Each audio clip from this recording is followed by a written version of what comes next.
Welcome, friends. You have summoned me to show you around these walls which have seen many changes, which I, the spirit of Chillington Manor, have watched for centuries. The history of my manor stretches back over 700 years. Today, the buildings contain wonderful objects and are called Maplestone Museum. I do enjoy having the museum people here, but it was not always thus. Together, we will unravel the story of these walls.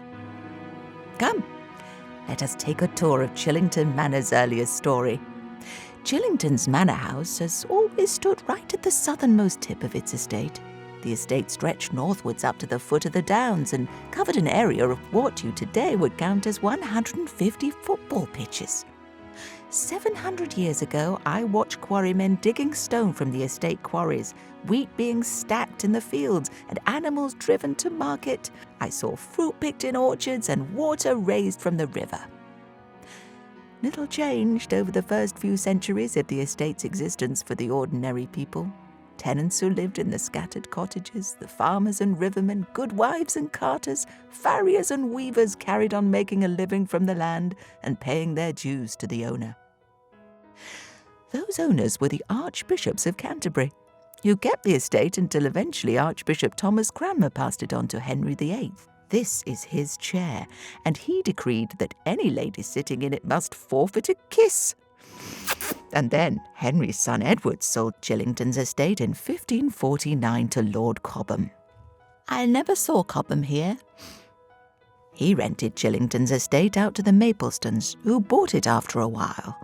Now they were an interesting family.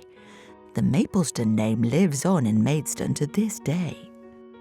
Come look at where the Maplestones' medieval manor house once stood. It was pulled down 150 years ago, by which time it had been built around and was just a storeroom with a toppling roof, which folks called the Rat's Castle.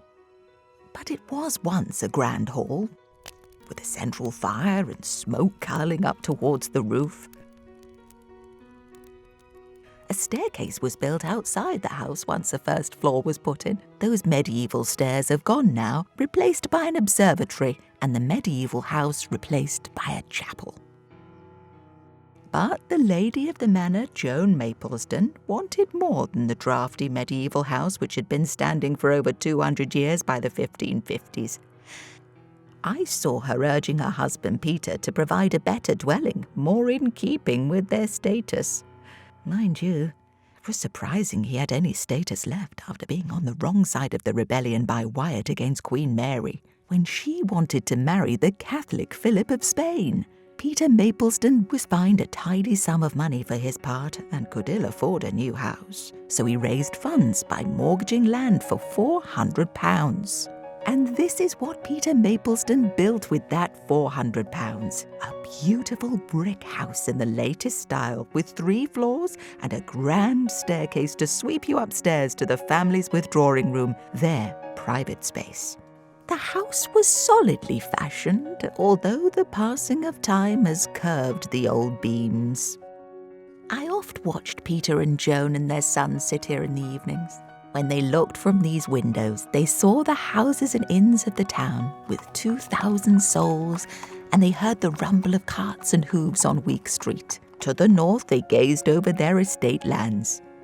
Downstairs, I listened to the gossip of servants in the scullery and kitchens, separated from the great hall by a screen whose wood still feels warm to the touch. Heat came from large fireplaces, and although their flames went out long ago, the museum people, I do enjoy having them here, have displayed pieces that would not look out of place being used by the Maplestones as they warmed their cockles.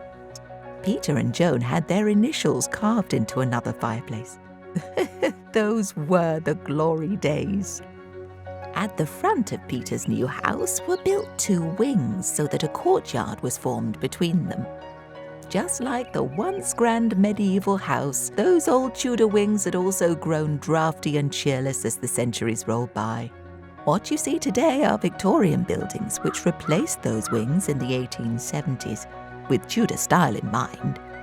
So, 450 years ago, the medieval house and the new Tudor house were standing together here. Our last visit is to the long gallery, which joined those two houses. This lower level was once open to the air. I recall the goodwives drying their wet linens here. It is all covered now, and the museum folk, have I mentioned them before, have placed objects from around the world on both levels. Come, let's see inside. Follow me. Here women strolled and schemed and laughed, men plodded and plotted and bartered, and children chased each other. They've done this here for centuries, and still do. Boo! You can find out who bought my manor next and what they did inside these walls by watching the second film. There are fantastic feasts, battles, and cider.